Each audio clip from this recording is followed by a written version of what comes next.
Unfortunately, well, the Big 12 retains a legend. Legend may be a bit strong, but retains a very good staffer in James Blanchard at Texas Tech. The Big 12 also loses somebody that I would consider to be a legend of sorts in the conference, and that is Tom Holmoe, the athletic director at BYU. He has been the athletic director for over 20 years. Well, he's been at BYU for over 20 years, the athletic director for 20. And now the Big 12 is going to have to make a really important hire. BYU will be making the hire, but it's an important one for the league because of what it represents and what this hire will be in charge of. So a lot of thoughts on this. For one, I have to just say that like Tom Holmoe has been great to me in just a couple of interactions that I've had with him, but just a unbelievably nice human being. So incredible. Like at Big 12 Media Days, each of the 2 times that I've been there since BYU's been in the conference, very gracious with his time, not only in doing the interview, but taking some time to chat with you, get to know you a little bit, just super welcoming. And then when I went out to Provo to do the BYU TV hit before the K-State BYU game this year, like made it a point to find out when I was getting there to come over and meet me and talk with me. Just an unbelievable person. Anything that people say about him, I heard someone describing him as like a salt of the earth kind of guy earlier. Totally true. Could not echo that more in what my experience has been there. You guys probably aren't as interested in that part, but I would hope that you are interested in this part because what a fascinating guy. Like what a fascinating guy Tom Holmoe is. He played his playing career. Like he plays at BYU, right? And has a ton of success there. And while he's playing as a defensive back at BYU, his teammates are Andy Reid, you might have heard of him, and Jim McMahon, another guy who would go on to be rather famous. Then he plays in the NFL, coaches in the NFL, 4-time Super Bowl champion, by the way, from his NFL career. He coached with Bill Walsh and Steve Mariucci. All right, 2 pretty big names there. He's a position coach with the 49ers. He's coaching defensive backs with the 49ers, and he winds up coaching a guy you may have heard of named Deion Sanders.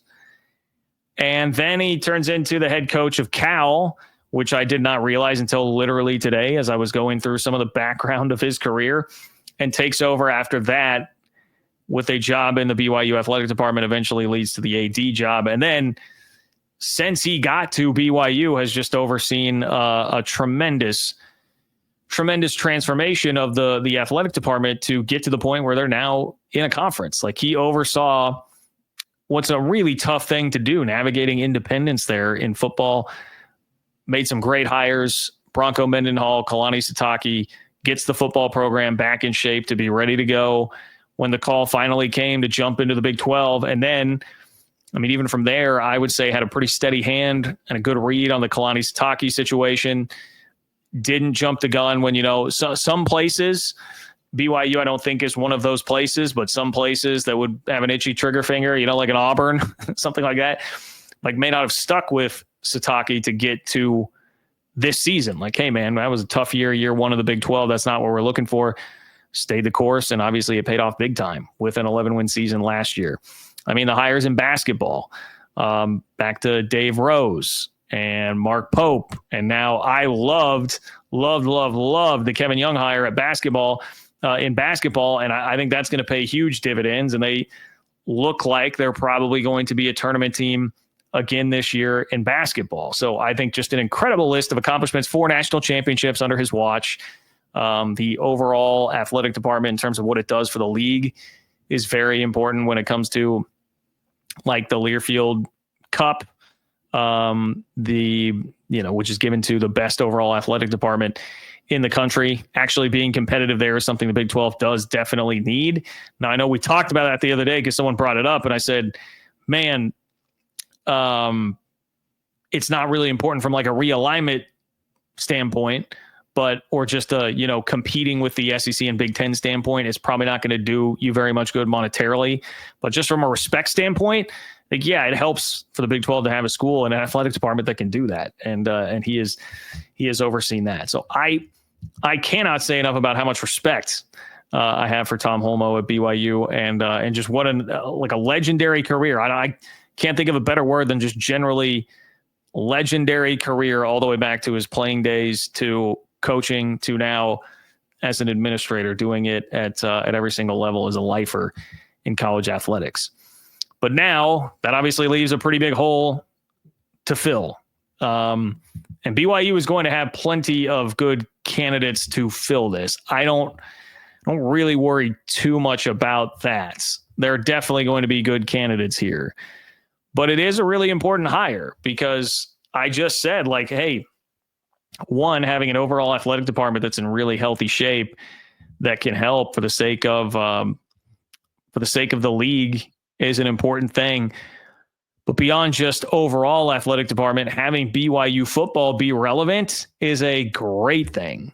That is a great thing. Having BYU football win 11 games is a fabulous thing for the league.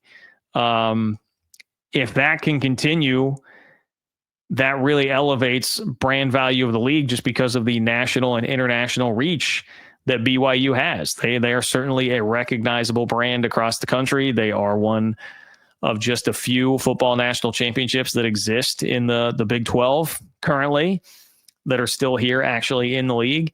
It's important to have BYU football be healthy. And same with men's basketball.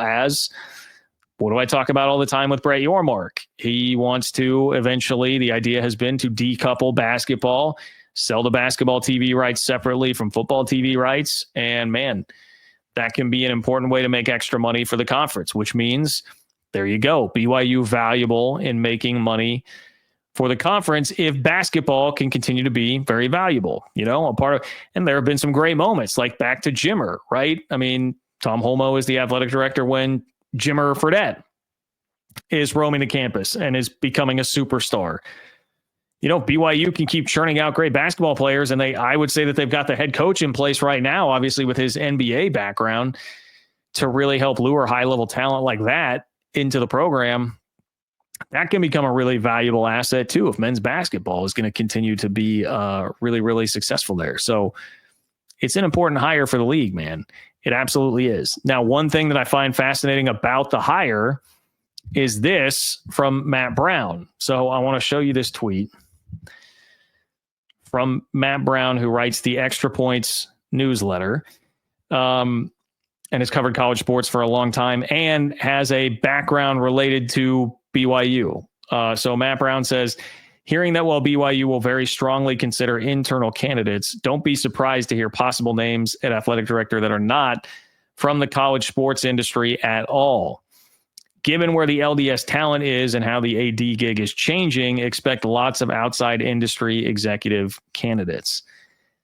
That's really interesting because I was reading, like some hot boards or just like lists of candidates. And obviously you've got a right-hand man in play here. Somebody that has worked very closely in Brian Santiago, the deputy AD there that I know Tom Holmoe talked about. He's delegated a lot of responsibility to him over the last few years.